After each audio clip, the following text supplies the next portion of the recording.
اعوذ باللہ من الشیطان الرجیم بسم اللہ الرحمن الرحیم الحمد للہ والصلاۃ علی اہلہ اما بعد فقد قال رسول اللہ صلی اللہ علیہ وآلہ وسلم اللہم انی احب حسنا فاحبہ واحب اللہ من یحبہ۔ سرکار دو عالم امام حسن علیہ السلام کی فضیلت کے بارے میں ارشاد فرماتے ہیں کہ معبود میں امام حسن علیہ السلام سے محبت کرتا ہوں، تو بھی امام حسن سے محبت کر، اور جو شخص امام حسن سے محبت کرتا ہے تو اس کو بھی دوست رکھ۔ آج 15 رمضان المبارک ہے،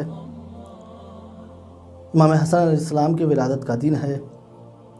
مختصر سا تعارف امام حسن علیہ السلام کی زندگی کے حوالے سے پیش کرنا مقصود ہے۔ امام حسن علیہ السلام 15 رمضان المبارک کی شب میں مدینہ منورہ میں پیدا ہوئے۔ ولادت سے قبل ام الفضل نے خواب میں دیکھا کہ رسول کا ایک ٹکڑا، رسول کا ایک حصہ میرے گھر آ پہنچا ہے۔ جب ام الفضل خواب سے بیدار ہوئیں، بیدار ہونے کے بعد رسول کے پاس پہنچتی ہیں، پہنچنے کے بعد اپنے خواب کو بیان کرتی ہیں۔ سرکار دو عالم مسکرا کر کہتے ہیں کہ عنقریب میری بیٹی فاطمہ کے یہاں ایک بچہ پیدا ہوگا جس کی پرورش آپ کو کرنی ہے۔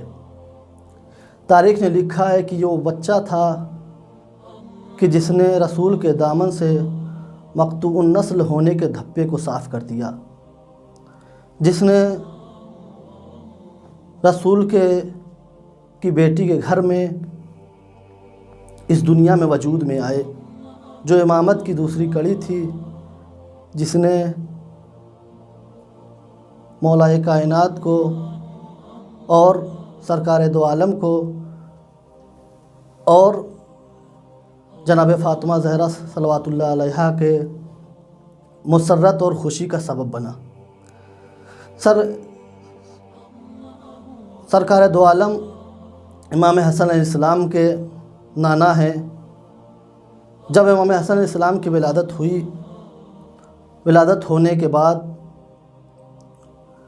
اب مولائے کائنات نہ امام حسن کا نام رکھنے کے لیے آگے بڑھے، نہ جناب فاطمہ زہرا صلوات اللہ علیہا نام رکھنے کے لیے آگے بڑھیں، یہاں تک کہ خود سرکار دو عالم بھی نام رکھنے کے لیے آگے نہیں بڑھے۔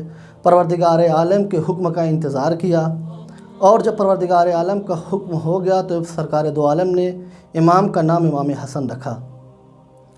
حسن و حسین یہ لفظ عبرانی لفظ شبر اور شبیر کا ہم معنی ہے کہ جو جناب ہارون کے بیٹوں کا نام ہے۔ نام رکھنے کے بعد سرکار دو عالم کے پاس امام حسن کو لایا گیا۔ جب امام حسن کو لایا گیا تو سرکار دو عالم نے اپنی زبان کو امام حسن کے دہن میں دی اور دائیں کان میں اذان اور بائیں کان میں اقامت کہی۔ امام حسن کے القاب بہت زیادہ پائے جاتے ہیں، جس میں سید، مجتبیٰ، سبط رسول، نفس رسول ہے، اور آپ کی کنیت ابو محمد ہے۔ اب آئیے امام حسن علیہ السلام کی عظمت اور بلندی کو دیکھتے ہیں کہ امام حسن علیہ السلام کا علم کتنی بلندی پر تھا، امام حسن علیہ السلام کا اخلاق کتنی بلندی پر تھا، امام حسن علیہ السلام کی عبادت کا کیا عالم تھا۔ امام حسن علیہ السلام کا علم دیکھتے ہیں کہ ایک شخص خلیفہ وقت کے پاس آتا ہے اور آنے کے بعد سوال کرتا ہے کہ میں نے حالت احرام میں شتر مرغ کے انڈے کھا لیے، اس کا کفارہ کیا ہے؟ دربار میں کوئی شخص ایسا نہیں تھا جو اس سوال کا جواب دیتا۔ اس سوال کو مولائے کائنات کے سامنے پیش کیا گیا۔ مولائے کائنات نے امام حسن کی طرف اشارہ کیا اور کہا کہ میرا بیٹا اس کا جواب دے گا۔ امام حسن علیہ السلام نے سوال سننے کے بعد یہ کہا کہ جتنی مقدار میں تم نے انڈے کھائے ہیں اتنی مقدار میں تم اونٹ کو اونٹنیوں پر چھوڑ دو اور اس سے جو بچہ پیدا ہو اس کو خانہ کعبہ کے حوالے کر دو۔ پھر مولائے کائنات نے امام حسن سے سوال کیا کہ بیٹا کچھ انڈے خراب بھی تو ہو سکتے ہیں، تو امام حسن نے کہا بابا کچھ حمل ضائع بھی تو ہو سکتے ہیں۔ یہ تھا امام حسن علیہ السلام کا علم۔ آئیے امام حسن علیہ السلام کا اخلاق دیکھتے ہیں۔ اخلاق کا یہ عالم ہے کہ ایک شخص تھا جو امام کا راستہ روکنے کے بعد امام کو برا بھلا کہنے لگا، لیکن امام نے اس کے مقابل میں اس کا کیا جواب دیا؟ امام نے کہا، دیکھو، اگر تم کو لباس کی ضرورت ہے تو میں تم کو لباس دیتا ہوں، اگر تم کو کھانے پینے کی ضرورت ہے تو میں تم کو کھانا دیتا ہوں، اگر تمہارے پاس رہنے کی جگہ نہیں ہے تو میں تم کو رہنے کی جگہ دیتا ہوں۔ یہ سننے کے بعد وہ شخص بہت شرمندہ ہوا، پشیمان ہوا، اور اس نے یہ کہا کہ بے شک پروردگار عالم کو پتہ ہے کہ اس کو اپنے پیغام کو کس بلندی پر رکھنا ہے۔ تو یہ تھا امام حسن علیہ السلام کا اخلاق کہ اگر برا بھلا کہنے والا بھی سامنے اگر کہتا تھا تو امام اس کا حسن اخلاق سے جواب دیتے تھے۔ اب آئیے دیکھتے ہیں امام حسن علیہ السلام کی عبادت کس بلندی پر ہے۔ عبادت کا یہ عالم تھا کہ جب امام وضو کرتے تھے تو چہرے کا رنگ متغیر ہو جاتا تھا، اور جب مسجد کی طرف جاتے تھے، دروازے پہنچتے تھے تو یہ کہتے تھے، معبود تیرا گنہگار بندہ آیا ہے تیری بارگاہ میں۔